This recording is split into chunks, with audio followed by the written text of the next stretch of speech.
A Harlem banker was dragged into the street at noon, gun pressed to his jaw. Sell the lottery, they told him, or lose more than money. This wasn't small-time gambling. This was millions in cash, illegal millions, flowing through Harlem every single day. And a white mob boss downtown wanted it all. He didn't care who built it. He didn't care who depended on it. He wanted control, because whoever owned Harlem's lottery owned Harlem. And Harlem wasn't built to bow quietly. They called it the numbers. 3 digits. That's it. Pick 3 numbers, bet a few cents. If your numbers match the winning number, you won big. Simple. The winning number usually came from something public, like the last digits of the daily stock market total. So it couldn't be rigged. That was the genius. You could bet a nickel, a dime, a dollar. If you hit, you might cover rent, groceries, coal for the winter. It spread fast. Barbershops took bets. Beauty salons took bets. Corner stores took bets. Writers collected the slips. Bankers held the money. Runners moved envelopes block to block. No neon signs. No casinos. Just whispers. And folded paper. But here's what made it powerful. It wasn't just gambling. It was Harlem's underground bank. Because in the 1920s, black families couldn't walk into most banks in New York and get a loan. Doors closed, credit denied, respect denied. So Harlem built its own flow of money. The lottery bankers loaned cash to neighbors, quietly, with interest. Businesses opened, rent got paid, churches got donations. Money stayed inside Harlem. It circulated, it grew. And soon, the numbers were pulling in millions every year. Untaxed, uncontrolled, unclaimed by the Italian mob. And that made it a target. Her name was Stephanie St. Clair. But in Harlem, she was known as Madam Queen. She dressed sharp, spoke carefully, and ran one of the most powerful illegal operations in New York. As a black woman in the 1920s, let that sink in. She kept detailed books, precise records, no sloppiness. If you won, you got paid, immediately. That built loyalty. If police came sniffing around, she handled it. Bribes went where they needed to go. Quietly, strategically. She wasn't reckless. She was disciplined, and disciplined operators survive longer. Every week, cash flowed through her network, stacks of bills in apartments. Shoeboxes full of hope. Harlem trusted her. She protected her territory, and she understood something clearly. The Italian mob downtown didn't control this. Yet, downtown, a different kind of operator was rising. Dutch Schultz. Violent, erratic, profitable. During Prohibition, he made millions running beer. Now, Prohibition was ending. His cash machine was drying up. He needed something new, something steady, something already making money. He looked north. He saw Harlem.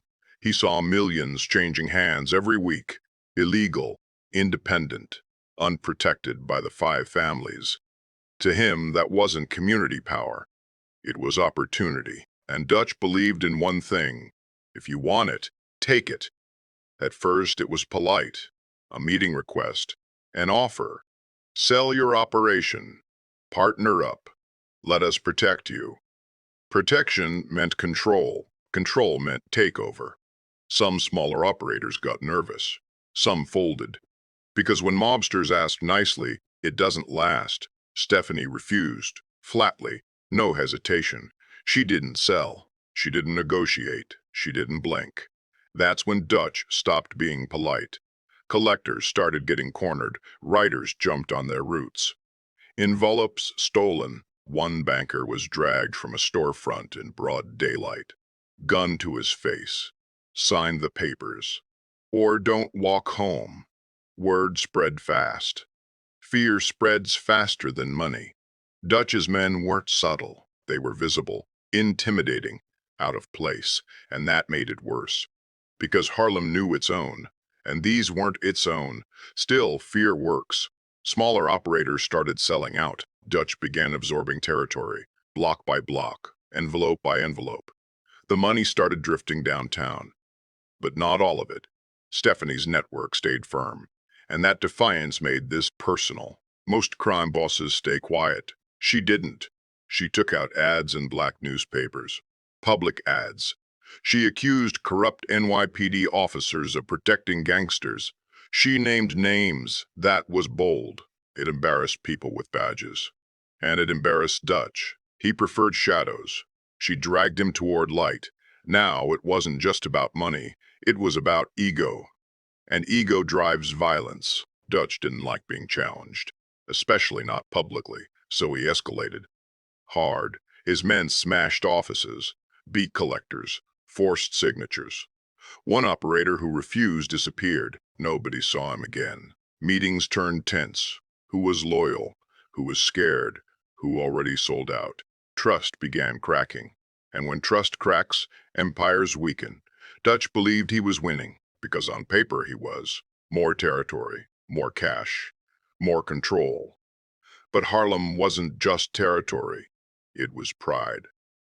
And pride doesn't surrender easily.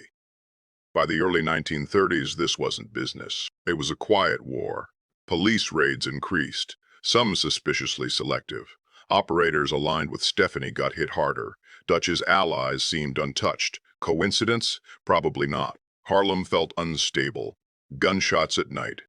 Rumors by morning. Money moving in secret. Stephanie held her ground, but pressure was building. And pressure changes people. While Dutch expanded uptown, trouble brewed downtown. He was facing tax investigations, federal heat, internal mob tension. Other Italian bosses didn't love his aggressive moves. He was ambitious, too ambitious. That makes enemies. He was fighting on multiple fronts now. Legal battles, mob politics, and Harlem. He looked powerful, but cracks were forming. And someone in Harlem noticed. His name was Ellsworth Johnson, but the streets called him Bumpy. Bumpy Johnson. Calm, measured, sharp. He worked inside Stephanie's orbit, handled enforcement, collected debts, made problems disappear. But he wasn't reckless. He studied people. He watched Dutch closely. He saw the violence. He saw the ego. He saw the overreach. And he understood something important. Dutch wasn't unbeatable. He was stretched thin. And stretched thin means vulnerable. Stephanie built the empire. With brains. With discipline. But now Harlem needed something else. Negotiation. Force. Strategy. Someone who could sit across from mob bosses and not flinch. Someone who understood both sides. The street. And organized crime politics. Dutch thought Harlem was fractured, but underneath the tension, conversations were happening. Quiet ones.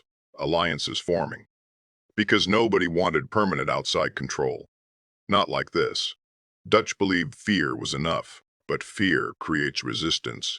He underestimated Harlem's unity. He underestimated its memory. And most of all, he underestimated Bumpy Johnson. Because Bumpy wasn't loud, he wasn't theatrical, he was patient. And patient men are dangerous, especially when they're underestimated.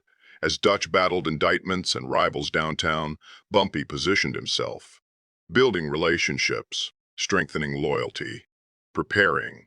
He didn't challenge Dutch publicly. Not yet. He waited. Because timing matters more than aggression. Harlem's operators were tired of chaos. They wanted stability. They wanted business, not random violence. And Bumpy offered something Dutch didn't. Order. Dutch Schultz believed Harlem was his. On paper, maybe it looked that way. But paper doesn't control neighborhoods. People do. And people were shifting. Stephanie had proven Harlem could build wealth alone. Dutch proved outsiders would always try to take it. Now a new kind of power was emerging. Not just defiance, not just brute force, but calculated dominance. Bumpy Johnson wasn't stepping in as an enforcer. He was stepping in as a strategist. And when he moved, the entire balance of New York's underworld would shift. Because this wasn't just about three numbers on a slip. It was about who controlled millions, who controlled pride, who controlled Harlem. And Dutch Schultz made one fatal mistake. He thought Harlem didn't have its own king. But Bumpy Johnson was about to prove him wrong, and when he did, only one of them would still be standing. That's where the real war begins.